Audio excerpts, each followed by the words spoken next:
A new whistleblower report says President Biden and the Chancellor of Germany conspired together to blow up the NordStream Pipeline, and Putin says he totally agrees. I'll cover the State of the Union from both political parties' sides, and China has indeed been spying on American citizens, and Social Security Administration gets full congressional support. Thank you so much for liking and sharing these videos. It really helps me out. So thank you, thank you, thank you.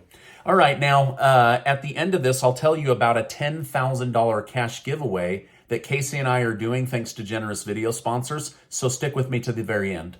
Now, China has issued a stark warning to the Americas as plans unravel to recover the fallen spy balloon.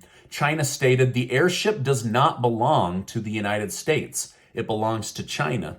Despite this statement, the Navy has used special reconnaissance equipment to recover some of the debris. The debris will probably be studied to determine its purpose, as America will likely gather evidence to combat China's claim that these were civilian weather balloons versus balloons being used to spy on American citizens. With all the controversy surrounding these balloons, defense researcher Timothy Heath has explained why they had a difficult time detecting the air balloons. He stated, once you've identified a satellite in space, you can track its orbit, and you can accurately predict when it will pass and when it will be seen.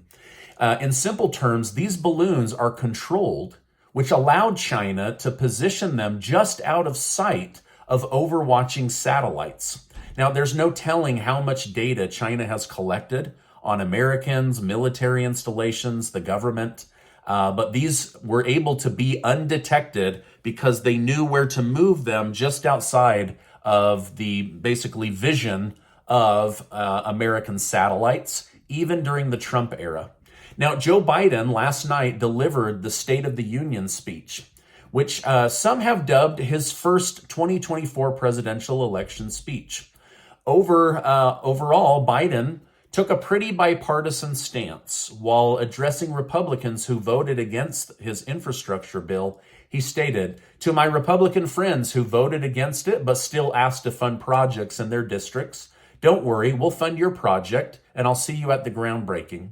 In terms of Democrat ideas, Biden attacked billionaires and promised to make them pay their fair share of taxes, and touted his plan to remove junk fees such as upcharges for families to sit together on airlines. He also touched on his support for gun control, abortion rights, and touted the bipartisan push to improve drug addiction treatment. He also said that he would handle the drug situation at the southern border with fentanyl, to which Republicans yelled out, "It's your fault that people are dying." So it got a little bit hairy there for a minute. Now, on the Republican side, Trump released a pre-recorded video which almost seemed like a debate response. In the video, he heavily criticized Biden on immigration, his handling of Ukraine, and his weaponization of the Justice Department. Trump ended his response by stating, "I am running for president to end the destruction of our country and to complete the unfinished business of making America great again." Now, there was an argument that broke out between Biden and Republicans mid-speech where Biden lied and said Republicans want to get rid of Social Security and Medicare. The crowd booed and called Biden a liar. They had a heated back and forth right there on live TV, and Biden said, "Oh, good, it's settled. Social Security and Medicare are off the table." So it went back and forth. Overall, the fact checkers say that President Biden lied several times about Republican policies and Republican people, but overall, he could have been much more harsh on his Republican counterparts. Now, Wall Street responded to Biden's State of the Union speech by puking all over the market today. All major indexes were red and in the negative. Gold and silver were basically neutral, and oil prices rose. Bitcoin and Ethereum also were down today. Now, earlier today, congressional committees began questioning former Twitter employees under oath about their role in covering up the Hunter Biden laptop story and interfering in the presidential election. So far, most of them say they can't really remember much about their time at Twitter. Isn't that curious? Now, journalist Seymour Hersh has just published a report claiming that the United States was to blame for blowing up the Russia to Germany gas pipeline, the Nord Stream 2 pipeline. Hersh claimed that national security sources informed him that the plan for attack started in late 2021. Now, in February of last year, President Biden himself stated, if Russia invades, there will no longer be a Nord Stream 2. We will bring it down. When asked how he would be able to do this because it was under Germany's control, he stated, I promise you will be able to do it. Now, Hersh's report claims that Biden was able to convince German Chancellor Olaf Scholz to join the American side before making these statements, which seems to support this theory. With that being said, the White House has responded to these claims stating that they are utterly false and complete fiction, but Russia pushed back, asking them to respond to the facts on the Hersh report. So basically, Putin agrees that Germany and the United States conspired in order to try to hurt Putin, but in the end, it hurted the United States and especially the European Union and the people of Germany. But what do you think? Do you think President Biden ordered the hit job on the Nord Stream pipeline with the Chancellor of Germany's blessing? Let me know your thoughts down below.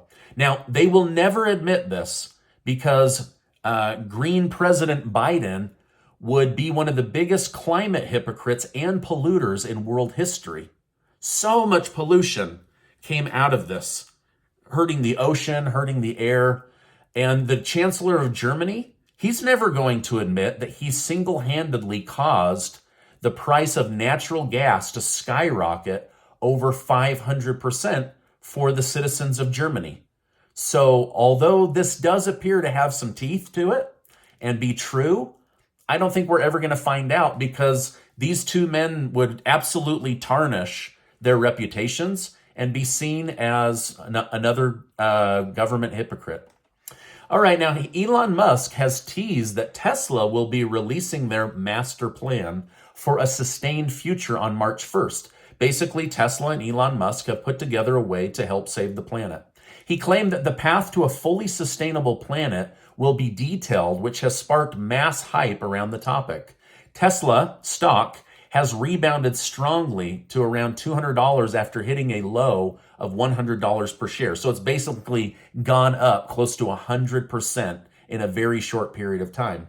Now, this rebound is largely due to positive reports from the Federal Reserve and Tesla's own statistics, as Musk recently touted that the Tesla Model Y was the best-selling vehicle in California in 2022. So as much as they try to crap on Tesla, people are buying them left and right. Sadly, the death toll in the Turkey-Syria earthquake has climbed to over 11,000 people. So very sad. President Erdogan of Turkey has visited the area and is calling for humanitarian support as things are really, really ugly. Now, Casey and I are trying to be supportive to people right here that watch me on YouTube. We're giving away $10,000 in cash thanks to generous video sponsors, and I'll make sure to leave a link down below with all of the details. Now, before you go, I want to remind you that you are amazing. Thanks for stopping by, and I'll see you on the next video.